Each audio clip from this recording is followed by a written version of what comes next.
I'm reading today from Path to Happiness, and we're studying vision today, which is the first keyword in the chapter of questing. Now, questing, I'll read from that. What is life's meaning? Discovery.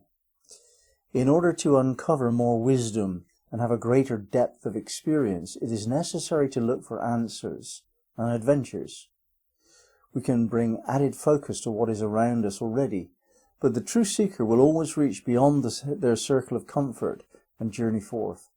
To step forward requires a decision about the direction, and finding that direction is the function of vision.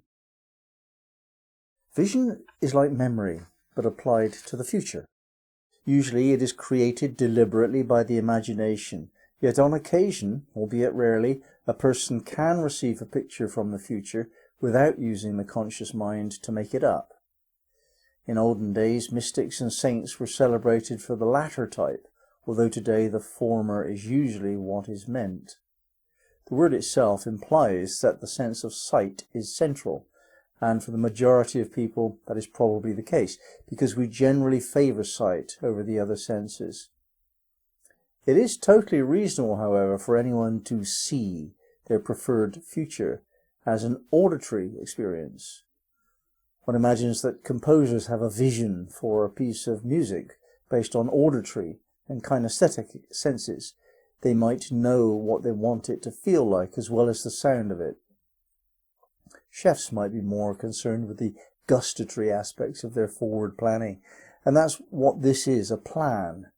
Envisioning is planning, and in particular it is detailed expecting. Whenever life is dull and unfulfilling, then it lacks vision.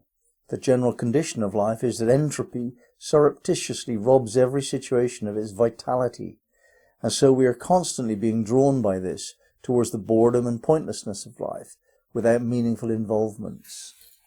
Unless we reaffirm our enthusiasm, then we lose spirit, we die off gradually and become part of the unthinking mass of dispirited folk that tend to see themselves as powerless victims.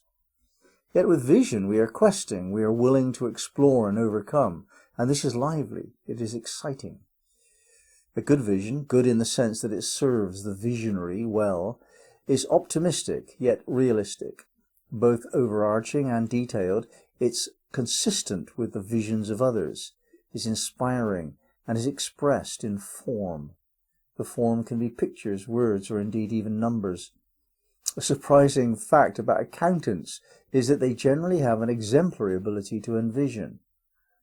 The most frequent application of this principle of visionary projection may well be the cash flow forecast, which an accountant prepares for the bank in order to secure a loan.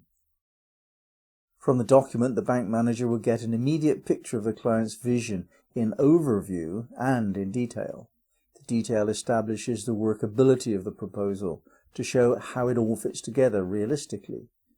When we see that businesses and banks use this principle of detailed visioning, then we know that it must work, because otherwise they wouldn't use it.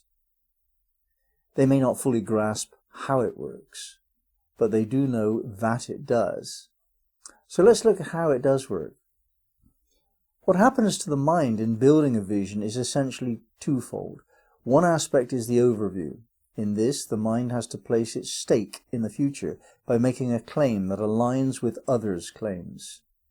Most of the near future is identical to most of the near past, in that we have cosmic and local terms of reference that are reliable because they do not change.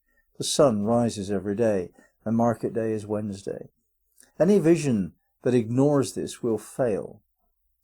Yet certain aspects of the past can evolve and will evolve in accordance with someone's vision. For example, typically nowadays we have goat's cheese and olives on sale on Wednesday afternoons. That fact began when someone's idea became a vision. The second aspect is to test the vision for reasonableness by constructing the details. If the production cost of goat's cheese points to a selling price way above customers' expectations or ability to pay, then on the face of it the vision is no good. Or if the vision is to produce wine, sunbathe and do scuba diving and barbecues, enjoying top quality Guinness and Irish folk music every night in an authentic pub, then there will be an issue of reasonableness. Where in the world would that be possible? As we look at these two sides and construct a reasonable, detailed, inspiring vision, then the mind goes through a particular process. The mind is shaped by this process. It takes on the shape of the vision. Then all of our perceptions are modified to align with this vision-shaped mind.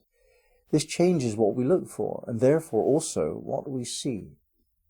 As we look for ways to realize the vision, we see opportunity where previously we did not. It is because we are seeking that we find.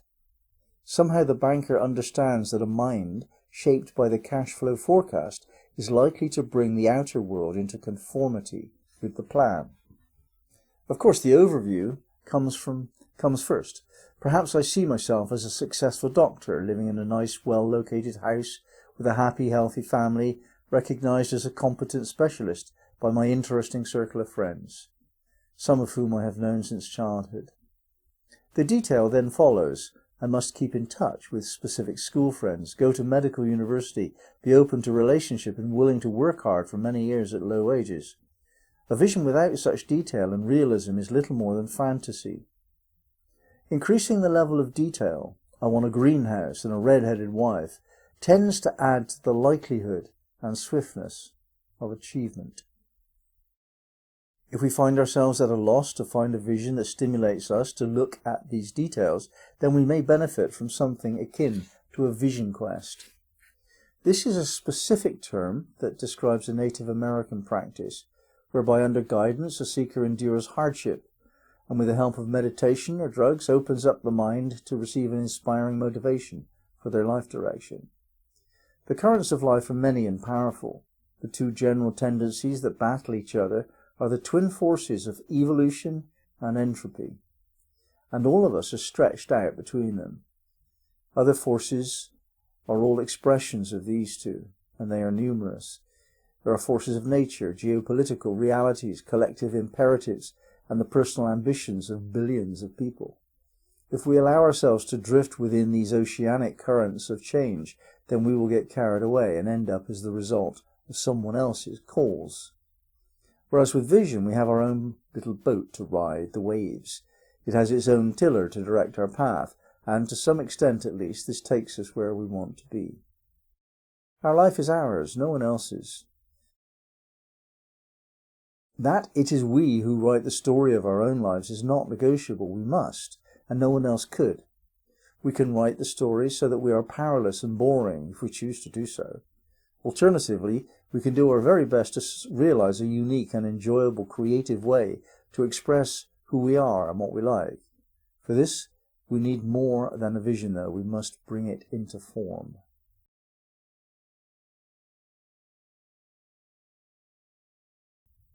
An aspect of the light is divine intelligence, what we know and what we think and how we understand things that comes to us in the form of intelligence. That's an aspect of light.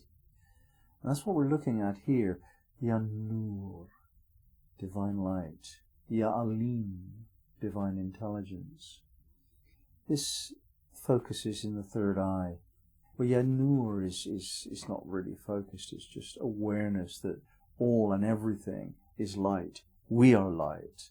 Our thoughts are light. Stuff is light.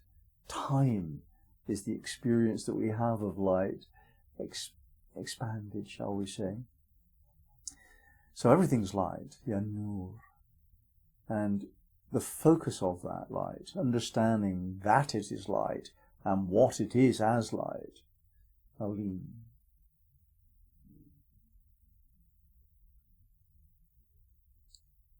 Ya Nur, Ya Alim. Ya Nur, Ya Alim, Ya Nur, Ya Alim, Ya Nur,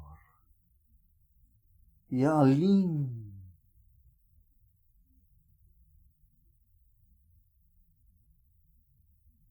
Amen.